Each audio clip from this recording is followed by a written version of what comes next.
Helo a chroeso i seithfed Pennod ein cyfres newydd CLONC A CHÂN gyda fi, Gwen Shenton, swydd y cymuned Menter Iaith Castell-nedd Talbot.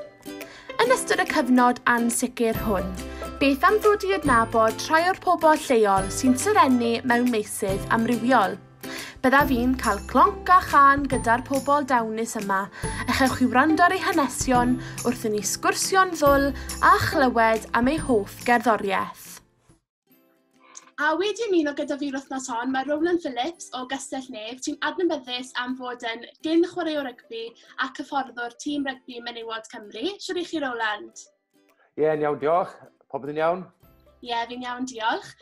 Felly, i'r gwrandawyr sy'n efallai mor gyfarwydd â chi, os moddech chi sôn bach am eich hanes chi ac am eich gyrfa chi ym myd rygbi hyd yn hyn?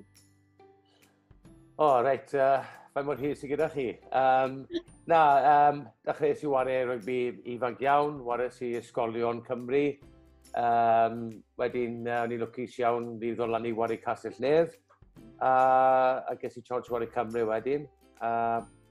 Wedyn es i lan i'r gogledd i wario rygbi 13 proffesiynol gyda Warrington. O fyna lan i Workington, so ni'n cadw mynd mwy am gogledd. A wedyn lawr i Llenden yn ôl i Castell-nedd. So lot o trefeili gyda chwarae, a wedyn mwy o trefeili gyda'r hyfforddi. Wedyn dechreuais i hyfforddi fan hyn gyda Castell-nedd. Nes i bant i'r Eidal yn 4 blwyddyn. O fyna nôl i clwb rygbi Llundain, Cymru, i hyfforddi fyna. A o fyna i wneud y hyfforddi merched i Cymru. A nawr fel lot o chwaraewyr, ex-chwaraewyr a hyfforddwyr, mas o gwaith. Fab. A wrth gwrs, yn ystod y cyfnod yma, mae rygbi a chwaraeon a phob peth wedi dod i ben. Sut chi wedi bod yn cadw'n brysur yn ystod y lockdown? Wel, i gweud y gwir, un peth o'n i eisiau neud, mae pob un gofidio bod ti rhoi pwysau ar bita gormod, maen nhw'n gweud i aros gatre, eisiau ar y sofa, gwylio television. So, un peth dwi wedi gweud a wneud yw wneud i siŵr ni'n aros yn iach. So, dwi'n bod mas i'r redeg pob bydd. Dwi wedi edrych ar y diet yna. Dwi wedi colli bod i 2 stôn, i gweud y gwir. Ond, a mas ar cwn yn walk yn y noswaith lawr ar y traff. So, i gweud y gwir, mae'n amser, achos ni halal yn gwybod amser gatre, mae'n amser i, falle, wrth hyfforddi, chi wastad yn meddwl yn pob un arall. Ond mae hwn yn siawns i fi feddwl am ddinan. So, dwi'n gwneud lot o ydych chi treol aros yn iach. Da. A chi wedi bod yn ymgymryd â her special hefyd. Hoffech chi sôn bach mwy am hwnna, dyn ni? Achos, a wedyn gweithio gyda'r ffordd o'n i moyn aros yn iach, a treol fod yn ffit a colli bwysau. O'n i'n gweld lot o pobl yn neud byddech chi helpu mas gyda'r NHS a byddech fel la, so o'n i'n teimlo fel o'n i eisiau gwneud rhywbeth, so na beth nes i, ges i peiriant rwyfo o Tafis Noel yn Castell-nedd fan hyn gyda Unit 9. Na beth nes i rwyfo rownd Cymru, virtual row, 500 milltir, a gyda enw Rowland. Oedd e'n neud sens, oedd e. So, na beth dwi'n neud i codi arian i NHS Cymru a Mind Cymru. Ar y foment, y target yw 5,000, mae'n ia beth i 3,000 a hanner. Mae'n god, ddiolchgar iawn i pob un, achos sy'n byddech chi'n rhoi amser hyn nawr gyda'r lockdown a gyda'r virus, ond diolchgar fawr i pob un sy'n rhoi ar mewn. Ac elusennau heiddiannol iawn i fod yn deg, efe? Felly, sut mae pobl wedyn yn mynd ati i gyfrannu at yr her neu yn ariannol wedyn? Mae GoFund page, ond chi'n ffeindio hwnnw ar y Facebook. Sa'n neud i fi gyda social media yn aml o arfer, ond achos gyda hwn, mae'n rhaid i cael rhyw platform i pobl i weld e. So, ar Facebook, Rowland 500, na beth yw'r enw. So, unrhyw beth, dwi'n ddiolchgar i unrhyw beth, achos maen nhw'n ddoi peth dda iawn i roi ar hynny ddo. O, ffab, a na'n sicr rhoi'r linc wedyn yn y neges gyda'r fideo sy'n mynd mas. So, mae'n cwpl o gwestiynau fach hwyl mwyn i ni ddod i nabo chi'n well, okay? Right. Cool, coni off de. Cwestiwn 1, pan yn ifanc, pwy oedd eich model rôl chi? Right, achos pan yn ifanc, ges i geni yn Tyrewi, sy'n David, alright? So, pobl yn meddwl, rhywun sydd wedi wario rygbi trwy yrfa, trwy bywyd i gyd, mae bod nhw bod rhywun rygbi, okay? Ond dod o Tyrewi, ond i ddim yn gweld lot o rygbi, wedi ddim lot o chwaraewyr rygbi o Tyrewi. So i fi, a mae'n rhaid i fod yn onest, a mae pob yn ei gweud ond llai gweld pam, i gweud y gwir, model rôl bys y tad fi. Rwy'n, oedd ddim rygbi, ond rwy'n wedyn gweithio'n galed a wneud y gorau am y teulu. So, gweld y values y byddech yn peth mwy bwysig pan ni'n twyddi lan, ond bwysig i fi nawr. So, mae lot o bobl eraill wedi bod yn bwysig, tad yn gyfres i Brian Thomas, pan des yn y Castell-nedd, rhywun o lot o parch dy fi am dde pan wna'n i lan yn y Castell-nedd. Ond os fydd rhywun eistedd ar y top, sydd dad. A beth yw eich hoff air Gymraeg chi? Rwystredig. A ti am gwybod pam? Ie, go on. O'n i'n lwcus pan waris i mas yn Iwerddon, erbyn Iwerddon i Cymru, a nillon ni'r coron trifflig, efe? Cwbl crowd mas hwnna. A o'n i'n cael interview ar ôl gyda Rowland Phillips, a maen nhw aros i'r camera i ddod i fi, a wedd e'n gêm rwystredig, ond ddim yn gwybod y gair Cymraeg iddo. So gofynnus i ddod cyn dachrau, a gweddes i beth yw frustrating, gweddes rwystredig. So, wedyn nes i'r interview wedyn, a dwi'n licio'r gair nawr, achos pan nes i'r interview gyda Rowland Phillips, pob ail gair o'n i'n gweud oedd rwystredig. So, dwi'n licio'r gair na. I mean, rolls off the tongue, rwystredig. Ie. Pwy yw'r chwaraewr rygbi gorau i chi erioed wedi chwarae gyda? Mae'n anodd, o'n i'n lwcus iawn i ddod fan hyn i Castell-nedd, a mae'n gwmyd o chwaraewyr mor enwog a chwaraewyr mor dda. Ond, falle mae tri, gweud y gwir, mae'n anodd i dewis un, achos mae'r qualities yn waniaeth un o'r gyd.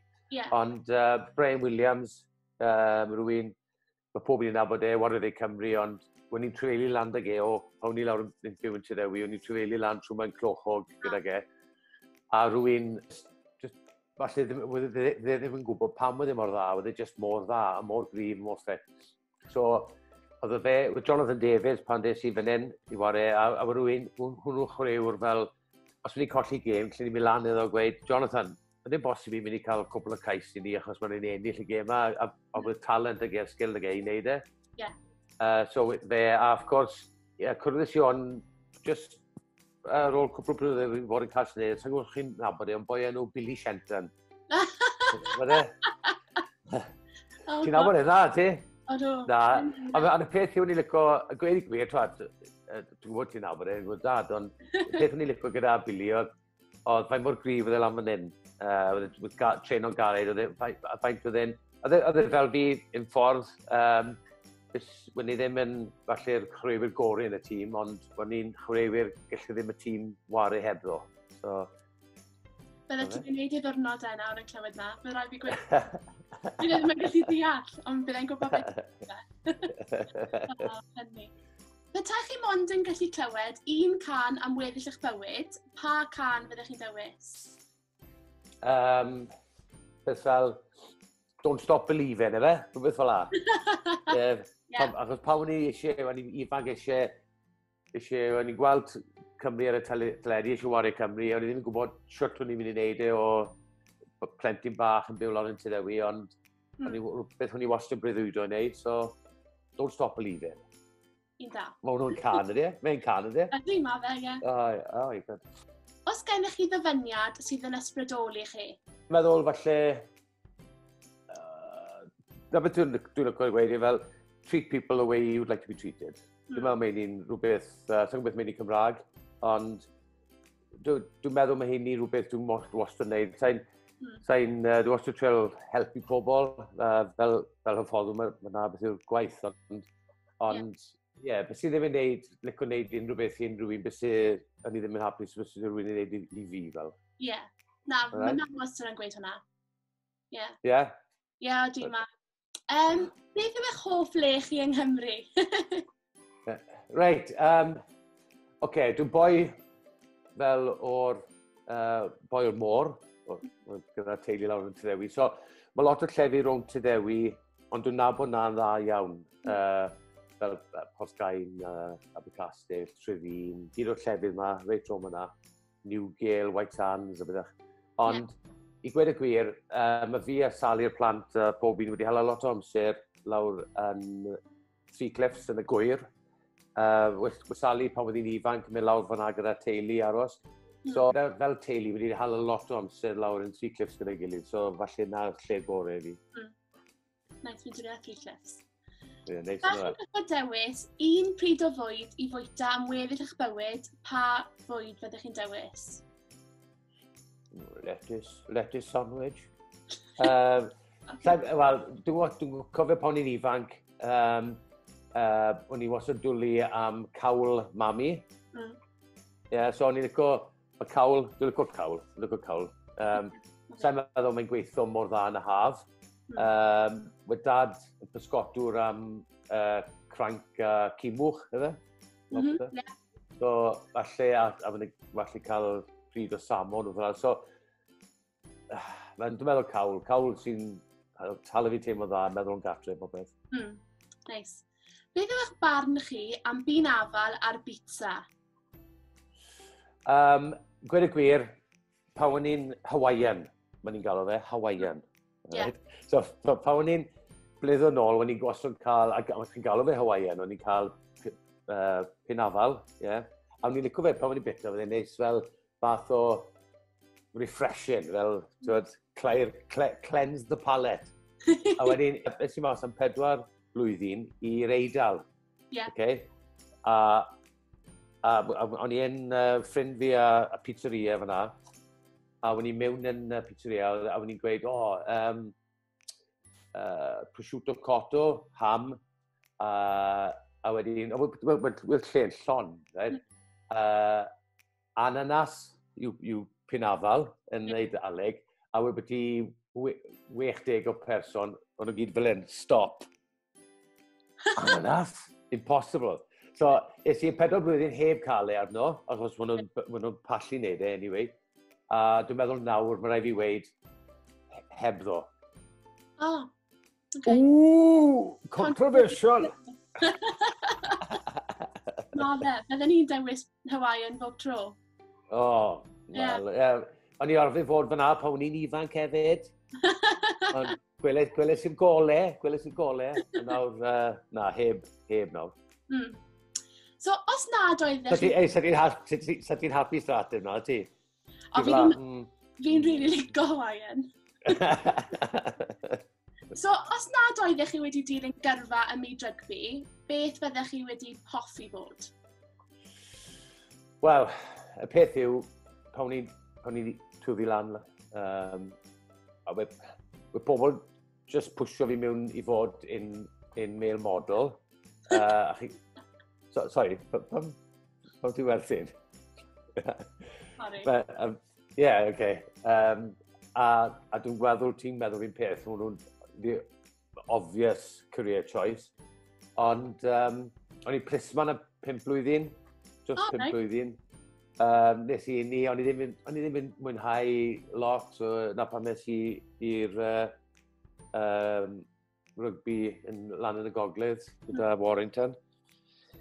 Falle, os bys i'n aros gatre, a ddim symud bant o gatre, falle bys i'n pysgotwr fel dad.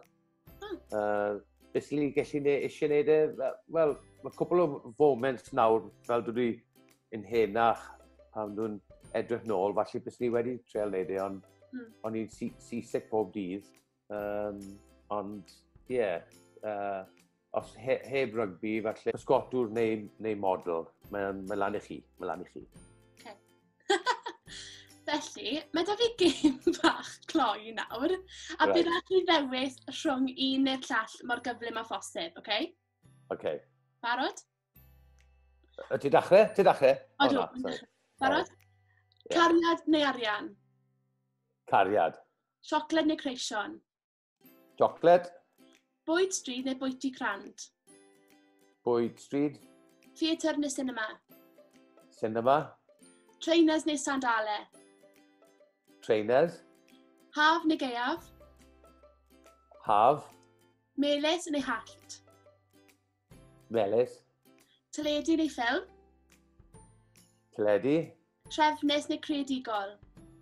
Creadigol. Cwrw neu gwin? Cwrw. Traeth neu mynyddoedd? Traeth. Pasta neu pizza? Pizza. Poeth neu oer? Oer. Chwarae neu hyfforddi? Chwarae. Da iawn. Wyt pwysau ar fyna. Natural fe. Ie. O'n i'n meddwl gyda poeth neu oer, os fydd ein oer, wnawn ni wasgo lle rhoi cotar. Ie. Os mae'n poeth, unwaith o lawr i'r underpants, dim lot lle wneud wedyn, was e? Na, gwrs.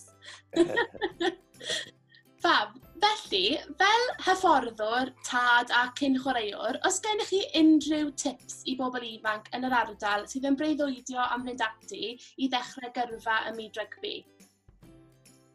Ie, y peth yw, pan chi'n siarad bod ti, mae pob chwefr yn mynd i siarad bod ti rei mwy o enwog, fel Jonathan Davies, right? Ond maen nhw wastad yn meddwl, mae gyd o'r ein just wedi cael geni gyda'r talent. Mae talent dan nhw, mae sgil dan nhw, ond mae rhaid nhw gweithio'n galed. So, mae rhaid chi gweithio'n galed. Ti'n gwybod gyda ffordd y dad yn gweithio'n galed iddo fe, un ar ei ware, a wni rhywun peth. Ond i ddim yn chwaraewr mwyaf talentog. Wy'r sgiliau yn oce, ond dim yr un safon o bobl eraill. Ond y peth yw, dwi'n llistio fan hyn nawr heb, sa'n gwybod beth yw e'n Cymraeg, ond no regrets. Right? So, na beth nes i yw ges i chance i fod i Cymru, wares i rygbi 30 i Cymru a Great Britain a beth o'ch ala, ond dim ond achos o'n i'n gweithio'n galed a dim colli breuddwyd. Okay? So, achos mae'n mynd i fod yn galed, mae'n wastad yn galed, achos os mae'n rwydd, beth sydd pob un yn ware Cymru, neu pob un yn ware Castell-nedd, neu beth. Ond, so, byddwch yn barod i gweithio'n galed, ond peidwch colli golw ar y breuddwyd. Bydd hwnna. Beth sydd ar y gweill gyda chi nawr ar ôl i'r lockdown dod i ben? Ie, mae'n bywyd yn newid. Dwi wedi bod yn hala, dwi'n gwybod pethau wedi mynd tyma bach, wedi rhyddhau tyma bach, ond dwi'n ffeindio fi'n yn y tŷ rhywun fath o amser, nawr lockdown anyway. So, ie, byddech chi'n newid yn slow bach. Y peth gyntaf nawr yw, achos mae sport yw'r peth diwetha nawr sy'n mynd i ddod nôl i pob un.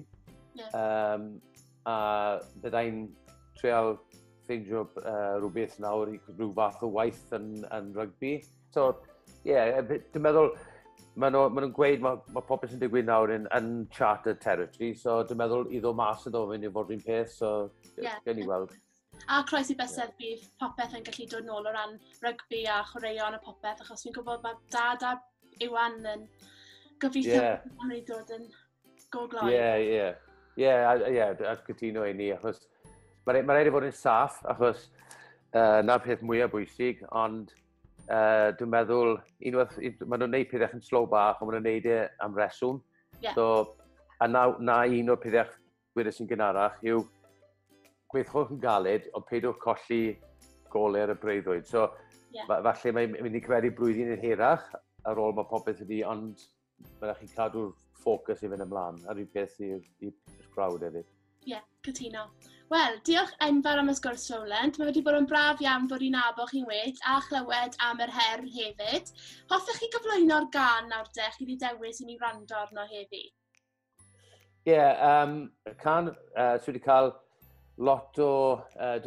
When i'n wario hwn lot gyda'r Merched Cymru, pan o'n i'n rhoi'r crysau nhw i noswydd cyn y gêm, a o'n i gyd yn caniwng gyda'i gilydd. So mae'n can special i phobl o Cymru i fi, enwedig y Scalets, achos hwn yw'r anthem y Scalets, ond yma o hyd gan Dafydd Iwan. Fab, ewch amdani, cliciwch y linc i glywed yma o hyd gan Dafydd Iwan ac i gyfrannu at yr her a diolch eto Rowland am y sgwrs.